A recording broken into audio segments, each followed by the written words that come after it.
137 meters in length, 23 meters in width, 3 full levels rising one above the other. Those were the measurements God handed to Noah, precise, unmistakable, and beyond human imagination.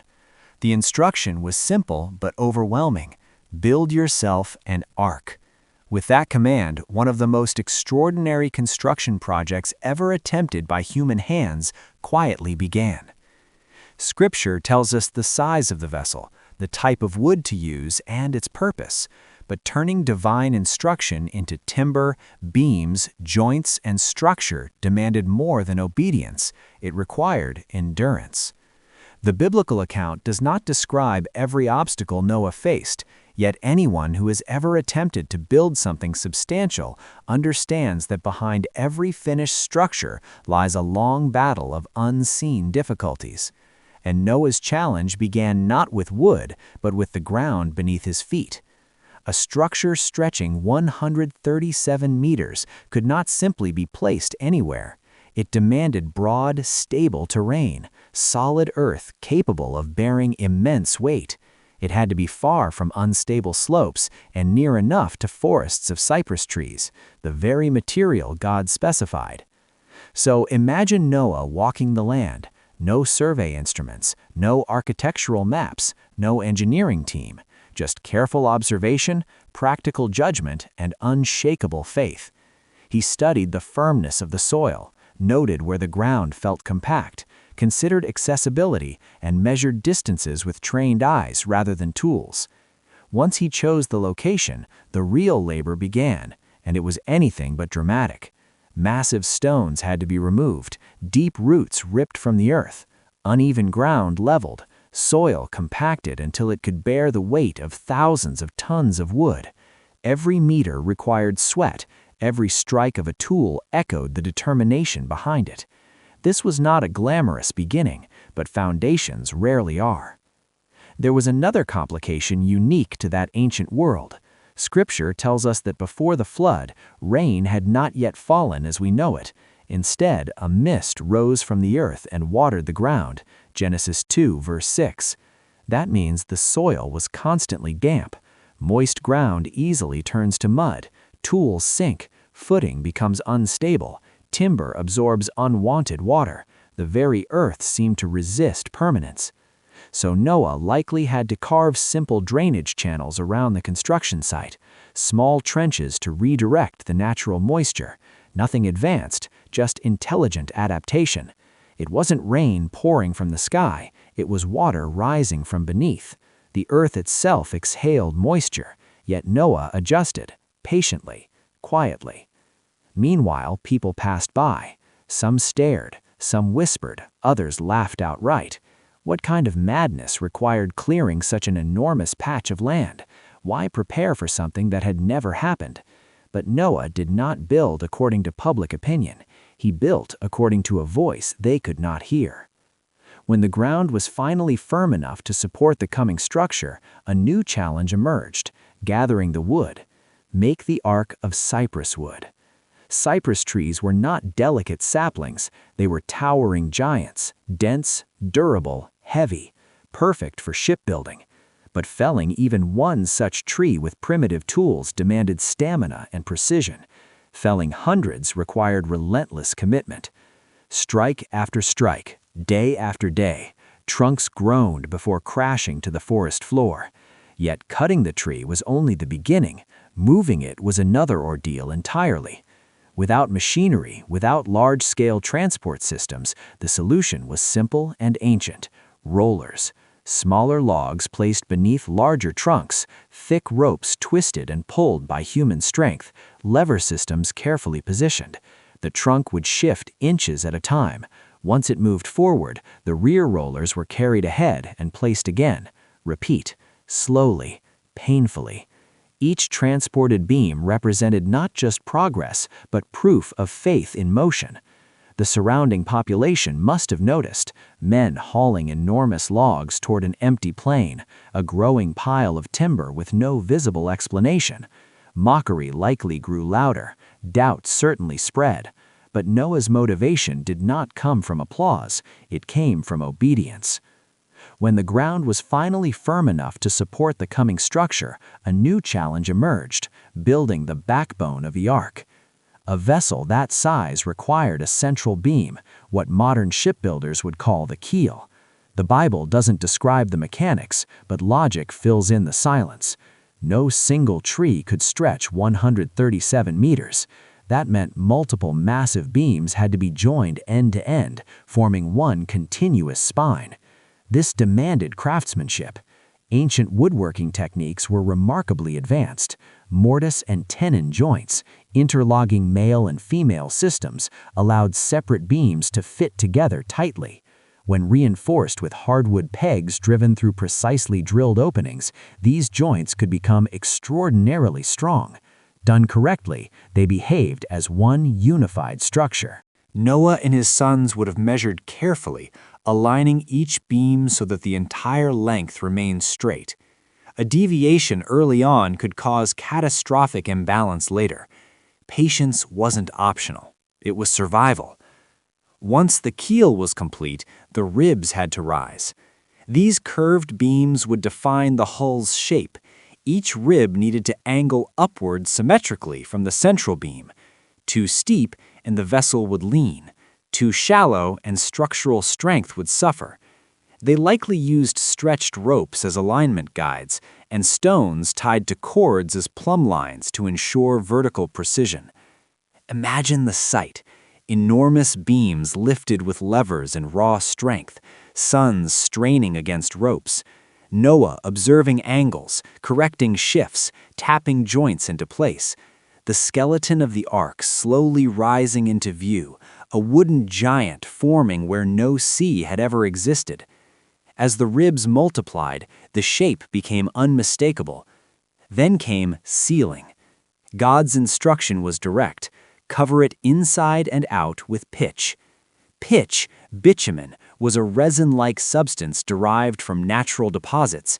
It had to be heated until viscous and applied while still warm, spread across planks, pressed into cracks, seeped into seams, and it had to be done thoroughly.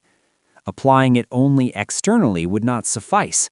Wood absorbs moisture over time. Internal sealing prevented infiltration from within. So they coated everything, inside and outside, layer upon layer, allowing each application to harden before adding the next. Days likely turned into weeks during this phase. Any overlooked crack could mean disaster later. Precision mattered. When finished, the ark was no longer merely timber joined together. It was watertight, a sealed refuge, a structure prepared for an event humanity had never experienced. Inside, organization awaited. You shall make rooms in the ark. The Hebrew term implies compartments, separate spaces like cells or nests. This was not an open barn. It was a structured interior designed for order. 3 decks. It would have been logical to arrange animals by size and weight: heavy animals, elephants, large cattle, possibly massive creatures now extinct, on the lowest level to stabilize the center of gravity; medium-sized animals on the middle deck; birds and smaller creatures above. Compartments were essential. Without separation, predators could attack prey, injuries would multiply, chaos would reign, disease would spread rapidly. Walls had to be sturdy, yet not overly heavy. Each partition added weight, and balance was critical. Ventilation required careful thought. Genesis mentions a window or opening near the top, a continuous slot just beneath the roofline. This would allow airflow. Additional protected side openings may have facilitated circulation while preventing water entry. Without ventilation, the buildup of gases would be deadly. Food storage demanded enormous planning. A year's supply for humans and animals meant vast quantities of hay, grains, dried produce, preserved roots, and stored water. Entire sections of the ark likely served as storage zones. Supplies needed protection from moisture and pests. The ark functioned as more than a ship. It was a self-contained ecosystem, a floating settlement. Waste management required ingenuity: slightly sloped floors, basic drainage channels, possibly small exterior outlets designed to release liquid waste without allowing water inside. Every element required foresight. Then came the door. Genesis states, "Put a door in its side." This opening had to be large enough for animals of every size to enter, yet it also posed structural vulnerability. Reinforced framing beams likely surrounded the opening. Diagonal braces would prevent warping. Heavy-duty joints secured edges. Without metal hinges, a pivot system made sense, a reinforced vertical wooden shaft allowing rotation within a fitted socket, stable, durable. And then comes one of the most profound moments in the entire narrative. The Lord shut him in. Genesis 7:16. Noah built. God sealed. Before the animals arrived, Noah must have walked through the ark repeatedly, inspecting beams, tapping wood to detect weakness, listening to the subtle creaks of settling timber. Large wooden structures speak in quiet groans as fibers adjust. Years of labor had trained his ear. Then something remarkable happened. The animals came. They were not hunted down, not driven by force. They approached, pairs emerging from forests, birds descending from the sky, creatures that would normally flee each other walking side by side in uncharacteristic calm. It was orchestrated. Predators did not attack prey. Chaos did not erupt. Instincts aligned with divine command. One by one they entered. Noah's family followed. 8 souls in total. Silence filled the ark. Outside, life continued as usual, until it didn't. In the 600th year of Noah's life, Scripture says, "The fountains of the great deep burst forth, and the windows of heaven were opened." Genesis 7:11. Water surged upward from beneath the earth, violent ruptures, tremors, the ground itself breaking apart. Then rain, thick, pounding, relentless rain fell from the sky for the first time in human memory. Thunder roared, lightning split darkness. The ark trembled before it floated. Those who had mocked now faced terror. Water climbed rapidly, panic spread, but the door was closed. The vessel lifted. Inside, wood groaned as buoyancy replaced weight. The ark rocked for the first time. Water struck its sides. It had fulfilled its purpose. There were no sails, no rudder, no steering. It did not need them. The waters prevailed greatly upon the earth. Genesis 7:19. Mountains disappeared beneath rising depths. Forests vanished. Civilization dissolved. Inside the ark, life preserved. Outside, life extinguished. 40 days of rain ended, yet the waters dominated for 150 days. Time inside must have felt suspended, feeding animals, cleaning stalls, monitoring stability, praying, waiting. Then, Scripture says, God remembered Noah. Genesis 1:1. A wind passed over the earth. Waters receded gradually. Eventually, the ark rested upon the mountains of Ararat. Genesis 8:4. After months of waiting, Noah opened the upper window. Fresh air rushed in. Light filled darkened spaces. He released a raven, then a dove. The dove returned. No dry land yet. A week later, he released it again. It came back with an olive leaf, a sign of renewal. Another week. The dove did not return. Dry ground was emerging. After more than a year inside, God spoke again. Come out of the ark. Genesis 8:16. The door opened. Light flooded in. Animals exited in orderly succession. Instinct guided them into the renewed world. Noah stepped onto firm earth once more. The air smelled different, clean, washed. The first act he performed was worship. He built an altar and offered sacrifice. Scripture says God smelled the pleasing aroma and made a covenant never again to destroy all life by flood. Then he set a sign in the sky, the rainbow, a reminder that judgment does not cancel mercy.